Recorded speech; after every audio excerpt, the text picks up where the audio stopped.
निकाह उस औरत से करवाया जिसका गुर्दा खराब था। जी जी। क्या उम्र थी उसकी? उसकी 34 साल से। बीवी किधर है आपकी? अब उधर ही है, उनके पास ही है सर। ये तो सभी ड्रामा है ना सर उनका। घर की तंगी और हालात को देखते हुए मैंने ये उनकी पेशकश कबूल की। निकाह उस औरत से करवाया जिसका गुर्दा खराब था। जी जी। क्या उम्र थी उसकी? उसकी 34 साल से। वो भी शादीशुदा थी? नहीं, कुंवारी है सर। वो कुंवारी थी। जी। और उसके साथ अब बकौल आपका निकाह करवाया। जी जी। वो अभी भी आपके निकाह में है? जी, अभी वो निकाह। हम दोनों मियाँ बीवी की पसंद की शादी है। मेरे खामन मेरे भाई के साथ स्टोर पर सप्लाई का काम करता था। मुझे काफी अरसे से गुर्दों की तकलीफ का सामना था। मेरे खामद ने मुझे गुर्दा अतिया किया था। तो मेरे खामद के भाई मेरे भाई के घर आए और जबरदस्ती 1 करोड़ का मुतालबा करने लगे। ये लेके गए हैं कचहरियाँ। उधर कारी साहब थे, उनको कुछ पैसे दे के इन्होंने निकाह करवाया। ਘਰ ਆ ਕਿ ਜਦੋਂ ਵੇਖਿਆ ਤੇ ਇਹਦਾ ਇੰਨਾ ਲੰਮਾ ਚੌੜਾ ਆਪਰੇਸ਼ਨ ਹੈ। 30 ਇੰਨਾ ਆਪਰੇਸ਼ਨ 13 ਟਾਂਕੇ ਲੱਗੇ ਨੇ, ਉੱਪਰ ਦਾ ਵੀ ਟਾਂਕੇ ਲੱਗੇ ਹੋਏ ਨੇ। ਤੇ ਘਰੇ ਆਇਆ ਉਹਨਾਂ ਨੇ ਬਾਪ ਤੇ ਪੁੱਛਿਆ ਨਹੀਂ ਵੀ ਤੂੰ ਜੀਣਾ ਹੈ ਕਿ ਮਰ ਗਏ। ਇਹਨੇ 1-2 ਦਫਾ ਫੋਨ ਕੀਤਾ, ਉਹਨਾਂ ਨੇ ਗੱਲ ਨਹੀਂ ਸੁਣੀ ਹੁੰਦੀ। बकौल गुर्दा लगवाने वाली लड़की के कि ये शख्स मेरा शोहर है और उसने मुझे गुर्दा बीवी समझकर अतिया किया है और अब ये मेरे भाइयों से पैसे मांग रहा है। इस लड़की के इस बयान के बाद ये सवाल उठता है कि अगर ये लड़की वाकई इस शख्स की बीवी है और उसके शोहर ने उसको गुर्दा अतिया किया है तो अपने शोहर के घर क्यों नहीं रहती, या फिर अपने शोहर को अपने मैके में क्यों नहीं रखती ताकि उसका भी इलाज हो सके। मुतासरा शख्स का गुर्दा भी गया और उसकी बीवी भी उसके पास नहीं रहती। बकौल आपको 1500,000 देते थे? जी जी, 1500, 2000 भी देते रहे। मैं जो है ना गुर्दा देने के नहीं हक में था, मगर ये जो है ना एक इतना अरसा गुजारा, उस लिहाज से मैंने कहा चले उसकी ज़िंदगी बच जाएगी और मेरे हालात कुछ बेहतर हो जाएंगे। 2008 से जिनके पास काम कर रहा हूँ, आज से 6-7 महीने पहले उसने मेरे साथ ये बात की गुर्दे वाली, कि मेरी सिस्टर जो है वो जो है ना गुर्दे की मरीज़ है, तो उसको गुर्दा चाहिए, तो जो है ना आप हमें एक गुर्दा दे दें, तो उसके इवज़ हम आपको 1 करोड़ नगद रकम देंगे और उसके अलावा आपका जो है ना जो दवाई मुआवजा और 3-4 महीने जो भी रेस्ट होगी वो भी हम जो सैलरी आपकी चल रही है वो ऑलरेडी वो चलती रहेगी। तो उसके बाद आप अगर काम करना चाहें हमारे पास तो ठीक है, अगर ना करना चाहें वो 1 करोड़ रकम जो देंगे उसका जो आप काम कर सके या जो भी आपका हो वो आप कर सकते हैं।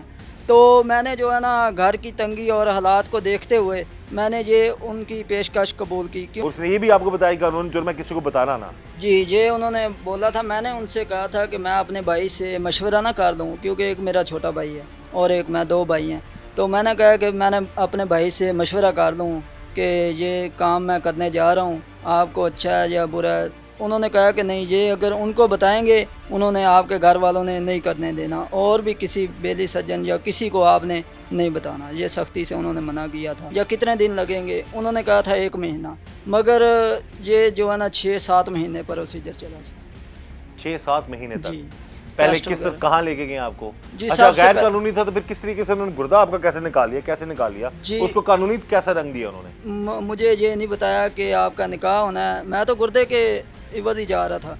ये लेके गए हैं कचहरियाँ, तो उधर जाके जो है ना वकील साहब थे कोई और एक कारी साहब थे, उनको जो है ना कुछ पैसे दे के इन्होंने निकाह करवाया। तो जब निकाह उस औरत से करवाया जिसका गुर्दा खराब था। जी जी। क्या उम्र थी उसकी? उसकी 34 साल से। वो भी शादीशुदा थी? नहीं, कुंवारी है सर। वो कुंवारी थी। जी। और उसके साथ अब बकौल आपका निकाह करवाया। जी जी। वो अभी भी आपके निकाह में है? जी, अभी वो निकाह में से छोड़।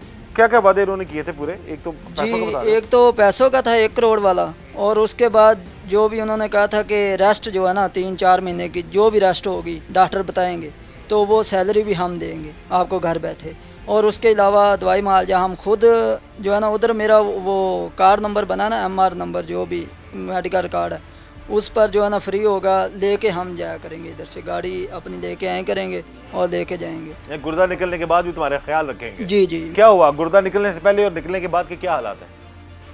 मसलन सर, गुर्दा जब निकलवाना था तब कैसा रवैया था उनका? जी, कितना पहले ख्याल तो रखते बहुत थे? अच्छा, जब बहुत गुर्दा निकल गया उसके बाद क्या किया?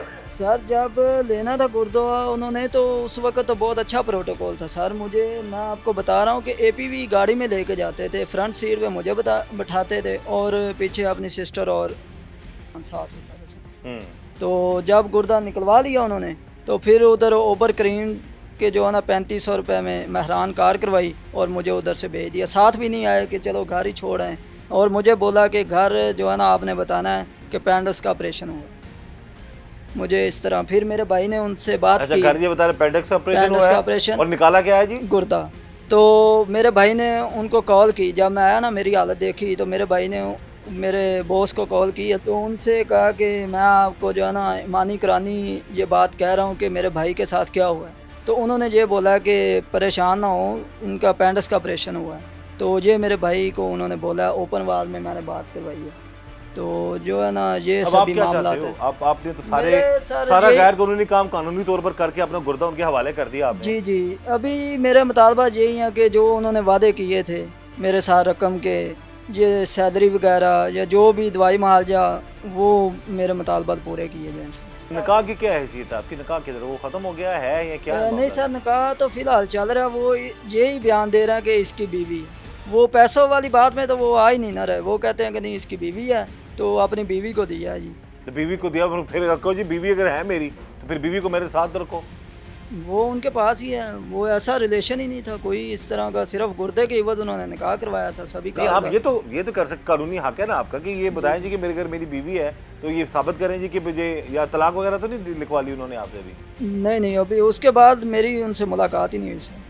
1 तारीख के बाद जब मैं इधर आया हूँ ना। सर आप ये चाहते हो कि जो वादे उन्होंने आपके साथ जी, किए थे वो वो- पूरे करें, आपका ख्याल रखें। अब आप तो चलें फिरने से भी बिल्कुल मामला जी खराब है बिल्कुल, आपके जी बिल्कुल, मैं वाशरूम नहीं बैठ सकता सर। यहाँ। अपनी गुर्बत के हवाले से बता दो कि अभी हालात क्या थे और अभी भी क्या हालात बहुत परेशान हालात इस वक्त जो है ना, मेरे घर आटा भी नहीं है तो बहुत परेशान हूँ। हैं। जो वादा किया एटलीस्ट वो वादा तो उनको पूरा करना चाहिए, ताकि इस गरीब को जिस तरह जिस हालत में इसको फेंके हैं ये सरासर गलत है।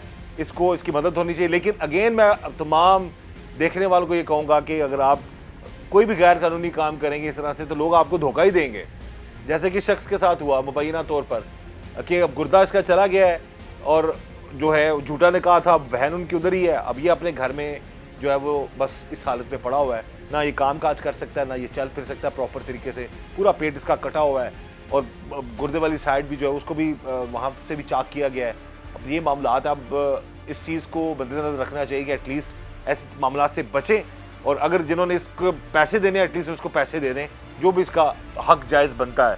अच्छा, हो सकता है कि कोई पेमेंट वगैरह उन्होंने आपको की हो, उनके पास सबूत हो सारे, जैसे कि इतने टेक्निकल तरीके से जिन्होंने आपको अपनी बातों में लिया और सारा कुछ किया, तो ये भी तो हो सकता है कि उन्होंने आपको जो पेमेंट की है, जो मुबैना तौर पर सुनने में आ रहा है कि 10-11 लाख या 12 लाख में आपकी डील हुई थी, अब आप मुकर गए हैं, पैसे बकौल उनके कि आपने मुबैना तौर पर वो पैसे ले लिए हैं, तो ऐसा मामला तो नहीं है कोई? नहीं सर, बिल्कुल नहीं है। अगर वो दिए होंगे या कोई डील इस तरह जो कम पैसों वाली है या जो भी है वो उन्होंने की होगी, अगर उनके पास है तो वो मुझे दिखा दें, मैं सभी छोड़ने को तैयार हूँ। जो भी मैं कह रहा हूँ, जो वो कह दें कि ये हमारे पास सबूत है, ये हमने दिए हैं, ये स्टाम है या कुछ भी उनके पास होगा, तो मैं सभी पैसे छोड़ दूँ। तो मेरा नाम है। मेरी शादी अली अहमद के साथ 5 तारीख 12 महीना 2016 को हुई। हम दोनों मियाँ बीवी की पसंद की शादी है। मेरे बहन भाई की शादी के हालात थे। मेरे खामन मेरे भाई के साथ स्टोर पर सप्लाई का काम करता था। मुझे काफ़ी अरसे से गुर्दों की तकलीफ का सामना था। मेरे खामन ने कुछ अरसे बाद दूसरी शादी कर ली, जिसका मुझे बहुत देर बाद इल्म हुआ, जो कि मेरे खामन ने मुझे गुर्दा अतिया किया था। ये तमाम ट्रांसप्लांट हॉस्पिटल में कुछ अरसा तकरीबन 8 माह में मुकम्मल हुआ। हम घर वापस आए तो मेरा खामन अपने अम्मी अब्बू के घर चला गया और मैं अपने भाई के घर थी। मेरा खामन वापस ना आया।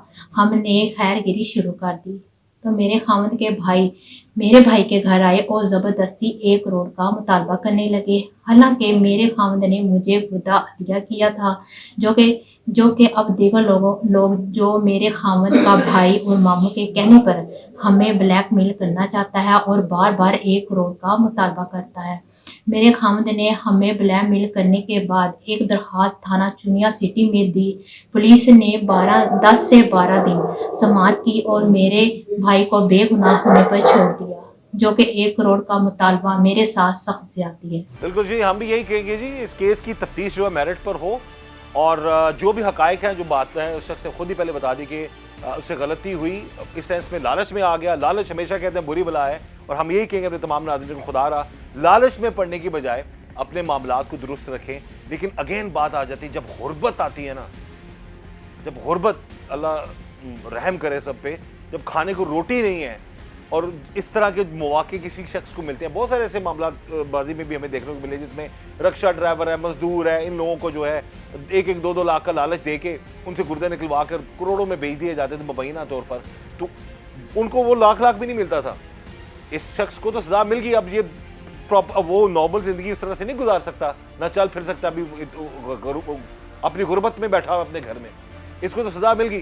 तो जिन्होंने ये काम किया है, अपनी बहन को मुबैना तौर पर से शादी करवा कर, इसका शोहर साबित करवा कर और इसके से गुर्दा दिलवा कर फ्री में काम कर लिया, फ्री में गुर्दा लगवा लिया, उनके खिलाफ एटलीस्ट फिर कोई ना कोई कार्रवाई जरूर होनी चाहिए कानूनी तौर पर, ताकि कोई किसी को ऐसा धोखा ना दे सके, किसी को लालच ना दे सके।